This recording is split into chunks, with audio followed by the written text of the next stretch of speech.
अब हमरो संगे कुछ गा लो, कुछ हमहू सुना दी। जना में बहुत गीत बा कि होई जाला जिंदगी बेकारे हो, अरे दिलवा टूटल पजननी होई जाला जिंदगी बेकारे हो,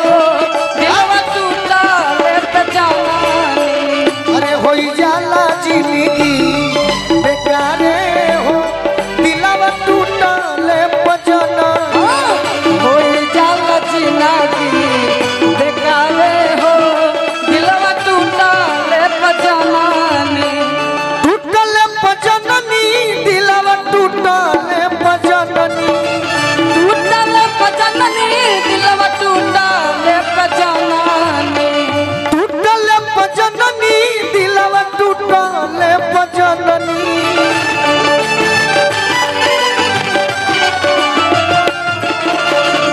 बहुते दर्द देला बहुते दर्द देला प्यारे हो,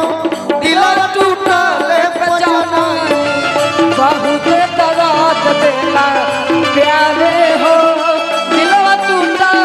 पजननी होई जाला जिंदगी बेकारे हो, दिलवा टूटल पजननी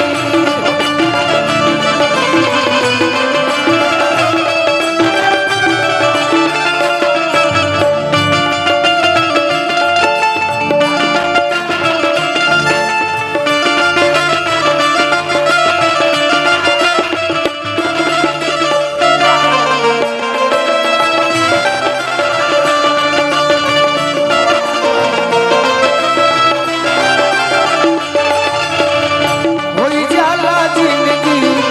बेकारे हो,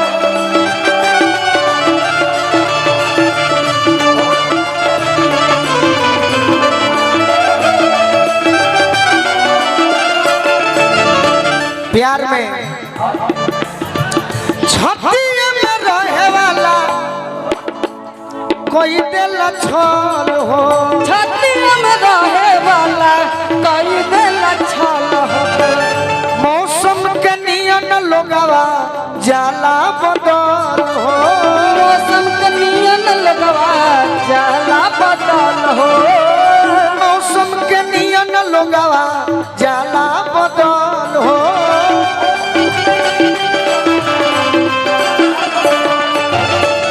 दुश्मन हो जाला दुश्मन हो जाला दुश्मन हो जाला यारे हो, दिलवा टूटल पजननी मन हो जाला यारे हो, दिलवा टूटल पजननी अरे होई जाला जिंदगी बेकारे हो, दिलवा टूटल पजननी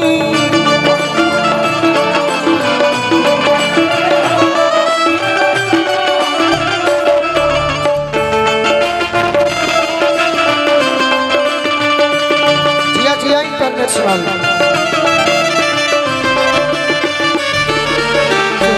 जैसा दिल है मेरे यार हो,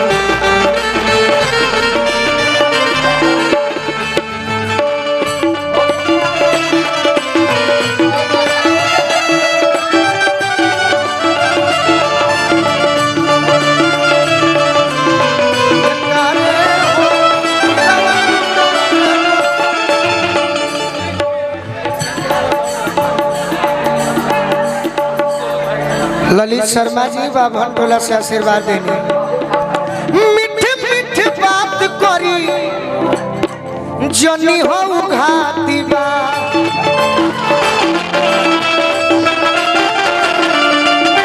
मीठे मीठे बात करी जनी हो घाती बा,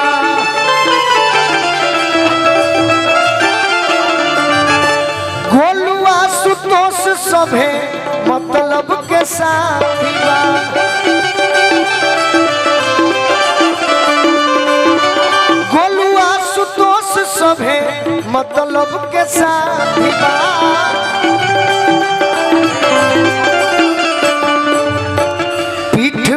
पीछे भइल बाटे पीठ पीछे भइल बाटे पीठ पीछे भइल बाटे वारे हो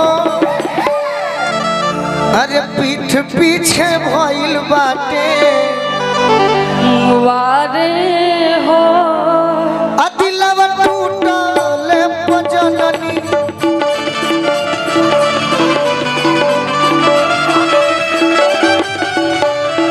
अरे होई जाला जिंदगी बेकारे हो दिलवा टूटल पजननी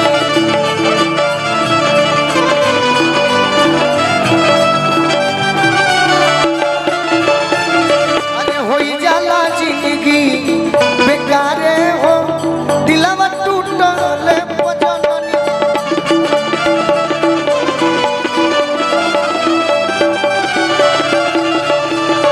होई जाला जिंदगी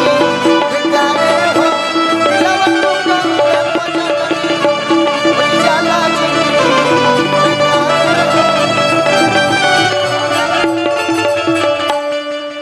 आई बहुत सुंदर गोलू जी से